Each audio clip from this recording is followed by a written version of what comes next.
இந்த பதிவு யாருக்குன்னா நம்ம சிஎம் சார் தமிழ்நாடு முதலமைச்சர் ஐயா அவர்களுக்கு. ஐயா வந்து என் பேர் சகாரஜியா, நான் வந்து திண்டுக்கல் இருக்குங்களா.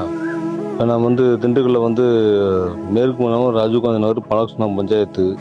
இந்த ஏரியாவில் ஒரு 250 குடும்ப பக்கம் வாழ்கிறோம் அந்த இடத்துல இருக்குங்களா. அரசு புறமுகத்தில் குடியிருக்கிறோம். எங்களுக்கு சொந்தமாக வீடு இடமே எங்களுக்கு எதுவுமே கிடையாது. எல்லாமே அனைவரும் கூலி வேலைக்கு தான் நாங்கள் எங்களோட புலவை நாங்கள் ஓட்டியிருக்கிறோம். இப்போ ஆக்கிரமம் சொல்லி வீட்டில் நோட்டீஸ் விட்டுருக்காங்க. இது ஆகஸ்ட் 5ஆம் தேதிக்குள்ளே அந்த ஏரியாவை காலி பண்ணணும் அப்படின்னு சொல்லி நோட்டீஸ் விட்டுறாங்க. எங்களுக்கு நான் என்ன பண்ணுறதுனே ஒன்றுமே புரியல ஐயா. நான் எங்களுக்கு ஒரு இந்த இடத்த எங்களுக்கு ஒன்றும் பட்டா போட்டு கொடுங்க. என்னதான் எங்களுக்கு குடியிருக்க மாதிரி இல்லையா. எங்களுக்கு பக்கத்துலேயே ஒரு இடத்த வாங்கி எங்களுக்கு சொந்தமாக ஒரு வீட்டை கட்டி கொடுங்க. நாங்கள் எங்கே போவோங்க ஐயா. எங்களுக்கு சொந்தமாக ஒரு சென்ட் இடம் கூட எங்களுக்கு கிடையாது.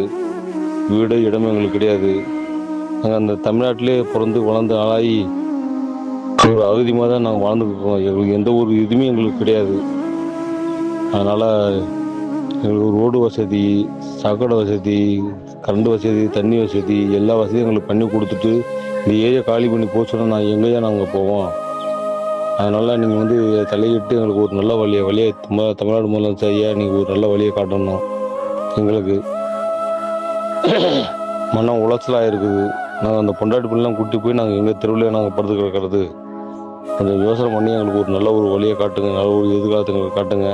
நீங்கள் நல்லது பண்ணி நினச்சி நாங்கள் உங்களுக்கு ஓட்டு போட்டு நாங்கள் உட்கார வச்சுருக்கிறோம்.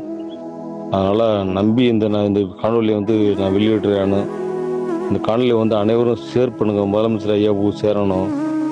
ஆமாம், எனக்கு என்ன பேசுன்னு எனக்கே தெரியல. அந்தளவுக்கு எனக்கு மன உளைச்சலாகி கிடக்குது. மன வேதனையில் தான் இந்த வீடியோ நான் வெளியிடுறேன். அனைவரும் மறக்காமல் ரைட்டுங்களா, நீங்கள் லைக் போட வேணாம், கமெண்ட் போட வேணாம். மறக்காமல் இந்த அனைவருக்கும் காணொலியை ஷேர் பண்ணுங்கள். மறந்துடாதீங்க. ஒவ்வொருத்தரும் எனக்கு உதவி பண்ணுங்கள் ரைட்டுங்களா.